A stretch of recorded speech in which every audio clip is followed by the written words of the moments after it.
এতগুলি পলিটিক্যাল পার্টির মতামতের বাইরে যে ডক্টর ইউনূস এপ্রিলে এটা ঘোষণা করে দিয়েছেন। উনি মনে করছিলেন এপ্রিলে ঘোষণা করছেন সবাই মিছিল নিয়ে নেমে যাবে যে আপনি একটা মহান কাজ করছেন। ঘোষণাটা করে নিয়ে তারপরে উনি টের পাইছেন যে এটা আমি ঠিক করিনি এই কাজটা, বিএনপির সাপোর্ট ছাড়া এই কাজটা আমার করা ঠিক হবে না, উনি এটা বুঝতে পারছেন। আচ্ছা উনি যদি ওরা যদি সদিচ্ছাই থাকতো, উনি এপ্রিলে ঘোষণা করার আগে তারেক রহমানকে একটা ফোন করতে পারতেন না? পারতেন তো। যদি বলতেন তারেক রহমানের সঙ্গে ফোনে আলাপ করে যায়, কেউ না করতো? না তো করতো না, ফোন করতে পারতেন। অনেক আলাপ তো ফোনে করা যায় না, অনেক আলাপ তো ফোনে করা যায় না। আমি এপ্রিলে করছি, আপনি কি বলেন? সিম্পল আলাপ তো ভাই, 1-2 লাইন আলাপ। এই 2 লাইনে আলাপ এত টাকা খরচ করে যাওয়া লাগে? যে রুমে আসলে এক রুমে ভাড়া, এক রাতে ভাড়া 10 লাখ টাকা। না, সেখানে 5.5 কোটি টাকা খরচ হয়েছে, এরকম হিসেব নিকাশ আসছে কোনো মাধ্যমে। কিন্তু আমি বলছি যে 1-to-1 যে একান্ত আলোচনাটা হয়েছে, যার বিষয়বস্তু আমরা জানি না, এটি তো ঢাকায় বা ফোনে করা সম্ভব ভাই। ওই একান্ত আলাপ 1.5 ঘন্টা আলাপ হয়তো না, 10 মিনিট আলাপ তো হইতো। এই ডেট নিয়ে তো 10 মিনিটের মধ্যে শেষ করতে পারতো। উনি ডেটটা করার জন্য যান নাই, এই সমস্যাটা আগেই মিটাইতে পারতেন। উনি আসলে এটাকে ক্রিয়েট করেছেন, ক্রিয়েট করে একটা মিটিং করার, বৈঠক করার প্রয়োজনীয়তা উনি সবাইকে বুঝিয়েছেন। গিয়েছেন, বৈঠক করেছেন, 1.5 ঘন্টা আলাপ করেছেন একান্তে। আলাপ করে কিছু চাইছেন, কিছু পাইছেন, কিছু পাইবেন, কিছু চাইবেন, অনেক কিছু। যেমন এই যে আস্তে আস্তে বেরোবে আর কি। সালাউদ্দিন সাহেব বললো ওনাকে ব্যবহার করবে, ওনারা রাষ্ট্রের কাজে লাগাবে, অনেক কাজে লাগাবে। আবার উনিও বলবেন যে আমি এগুলি করে ফেলাইছি, তোমরা এগুলি মেনে নাও, মেনে নেবেন আপনি। পোর্ট আসবে, ওনারা, অসুবিধা দেখি সবই হবে আলহামদুলিল্লাহ।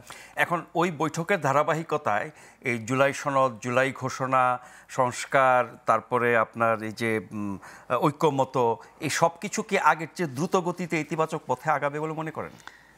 কিছুটা আগাবে, একদম আগাবে না তা না, কিছুটা আগাবে। তবে জুলাই প্রোক্লেমেশন নিয়ে ঝামেলা হবে, কারণ জুলাই নিয়ে ওনারা যেভাবে চাচ্ছেন, মানে এনসিপি যেভাবে চাচ্ছে, বিএনপি এবার রাজি হবে বলে আমি মনে করি না। বিএনপির সেক্ষেত্রে ডক্টর ইউনূস কার পক্ষ নেবেন? হ্যাঁ, মানে এনসিপি একরকম চাচ্ছে, বিএনপি একরকম চাচ্ছে, ডক্টর ইউনূস তাহলে কার পক্ষ? এই ক্ষেত্রে ডক্টর ইউনূসের দুর্বলতা থাকবে এনসিপির প্রতি।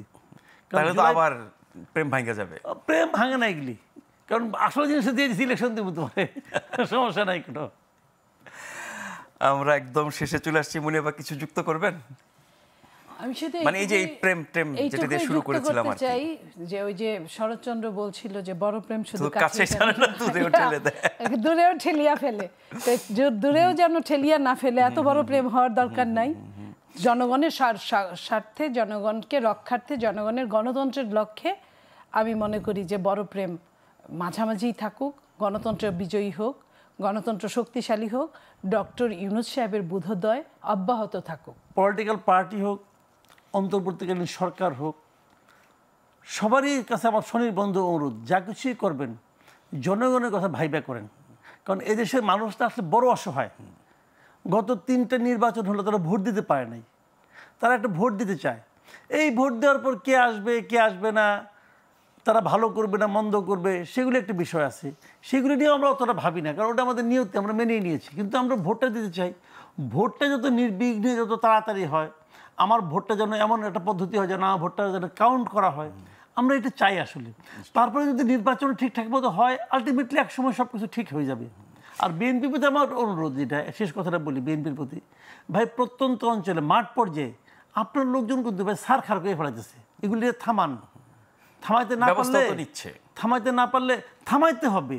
ওই ব্যবস্থা নিচ্ছে, একটাকে বাদ দিয়ে। এখানে একটা কথা আছে ভাই, যে বিএনপি তার মতো করে সাংগঠনিক ব্যবস্থা নিচ্ছে, কিন্তু তারা যে কাজগুলো করছে এগুলো তো অপরাধ, আইনের সরকার দায়িত্ব। তো সরকার কেন ব্যবস্থা নেয়? সরকার ব্যবস্থা নিবে না তো, বিএনপি পচানোর জন্য। সরকার পচানোর জন্য।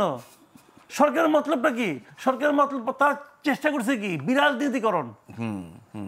যে -2 বলছো একটা, সেই 1-11 মাইনাস পলিটিক্স, নন পলিটিক্যাল গভর্নমেন্টই ভালো, এটা তার প্রমাণ করার চেষ্টা করছে। এটা যে ব্যর্থ হয়েছে নিশ্চয়ই সেই ইতিহাসও তারা জানে, কিন্তু মানে না কেউ।